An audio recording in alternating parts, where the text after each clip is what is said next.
안녕하세요, 여러분. 반갑습니다. 로스앤젤레스에서 폴린 인사드립니다. 반갑습니다. 이제 우주민들은 사실 역할이 세 개가 있습니다. 첫 번째는 훈련을 받는 거겠죠? 두 번째는 우주 탐사를 하는 거겠죠? 그 다음에 세 번째는 바로 젊은 세대의 교육입니다.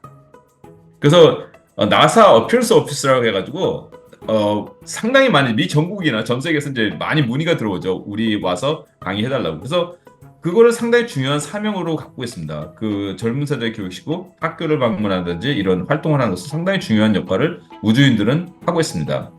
그래서 이제 저 같은 경우 나사 솔루스 앰베서 같은 경우에는 사실 우주인들이 바쁠 때 벤치라고 할 수 있을까요?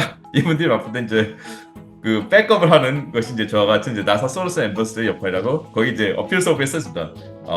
우주인들이 별로 없으니 이제 솔루스 앰버스 컨택을 하셔가지고 나사의 활동을 이해하시기 바랍니다. 이제 그렇게 하면서 이제 저는 이제 백업으로 이제 그런 역할을 좀 하고 있죠. 그런 데서 대중교육에서는 우주인들이 워낙 바쁘시니까.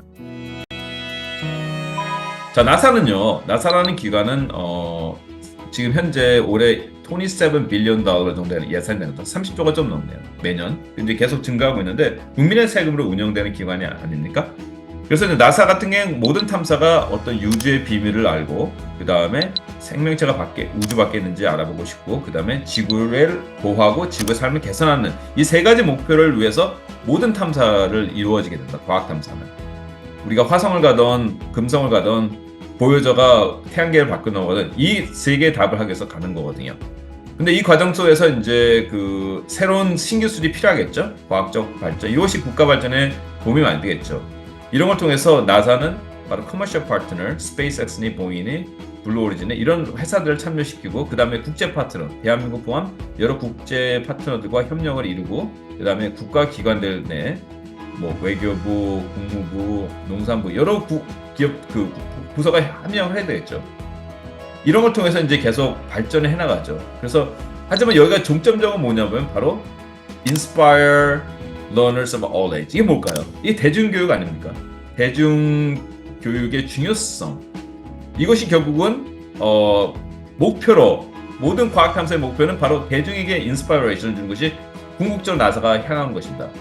그래서 모든 탐사한테 한 1% 예산 정도는 과학 모든 탐사의 국가 어떤 교육 예산으로 쓰이고요. 그렇죠? 그 미션을 알리고 어떤 세대 간의 미국 역시 세대 간의 그런 어떤 대화의 소통을 열고 그 다음에 가치관 사실 너무 물질적인 가치관 때문에 사람들이 많이 스트레스 받지 않습니까? 하지만 과학을 사랑하게 된다면은 가치관의 변화에서 좀 더 행복한 삶을 살아가는데 사람들에게 새로운 비전을 제시할 수 있는 것 같아요.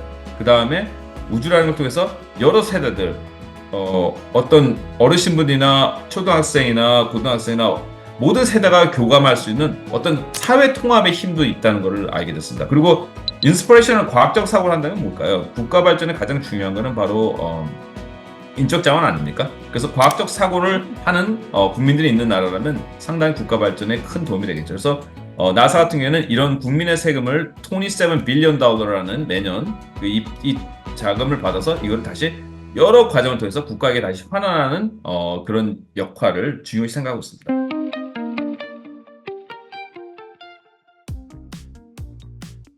사실 왜 사이언스 커뮤니케이션 상의 역할은 뭐냐면 사회적 통합 역할도 있고요. 왜냐하면 어떤 정치적 갈등이라든지 세대 갈등도 과학을 얘기하면 통합을 할 수가 있거든요. 그 다음에 바로 투자 같은 게 상당히 중요하지 않습니까? 이런 것 했을 때 새로운 신기술에 대한 투자라든지 그런 것도 촉진시킬 수 있겠죠. 과학적 사이언스 커뮤니케이션은 바로 지식을 알림으로써 어떤 투자 쪽도 그렇고 과학 쪽도 그렇고 그 다음에 어떤 대중문화 이런 걸 통해서 대중문화도 만들어지겠죠, 그렇죠? 대중문화도 우주에 이런 걸 얘기하면서 어떤 K-팝도 있지만 이런 우주에 관한 새로운 문화 장르가 또 만들 수 있고, 그래서 그 파급력은 저희들이 하는 건 대단한 것 같아요. 그래서 여러분들이 그런 사이언스 커뮤니케이션 리치아웃하는 것은 단순히 과학 지식만 알리는 것이 아니라 국가 사회 발전의 전 분야에서 큰 긍정적 영향을 주는 상당히 중요한 일이라고 생각합니다. 네, 감사합니다, 여러분. 제 강의를 마치도록 하겠습니다. 감사합니다.